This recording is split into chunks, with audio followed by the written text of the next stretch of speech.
Washington Senator Patty Murray is among a dozen lawmakers tasked with making dramatic cuts to the federal deficit.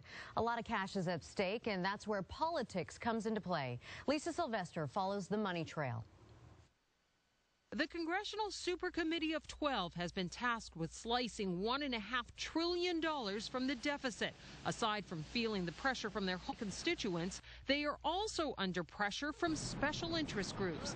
AT&T and other wireless carriers, for example, want the federal government to auction off valuable radio spectrum, arguing it would be a great revenue generator for the federal government. But it would also be hugely profitable to the communications companies desperate for more airwaves for the next generation of portable devices. 3 of the 12 members have received generous campaign contributions from AT&T over the years. More than $77,000 to Representative James Clyburn, more than $99,000 to Representative Fred Upton, and more than $53,000 to Representative Jeb Hensarling. Bill Allison is with the public watchdog group, the Sunlight Foundation. When you kind of look around, there's a lot of different players that have contributed to these members of Congress that have a real stake in the outcome of these negotiations. The anti-tax group Club for Growth is the #1 campaign contributor to 2 members of the Super Committee. Senator Pat Toomey, who used to head the organization, has received more than $850,000. Club for Growth has given Senator John Kyle more than $155,000.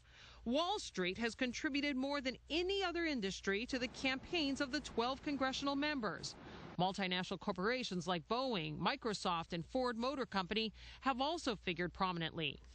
AT&T, General Electric, major multinational corporations have a lot at stake in this decision, because if there are tax breaks that are pulled back, or if there are tax increases, that could mean a big dent in potential profits.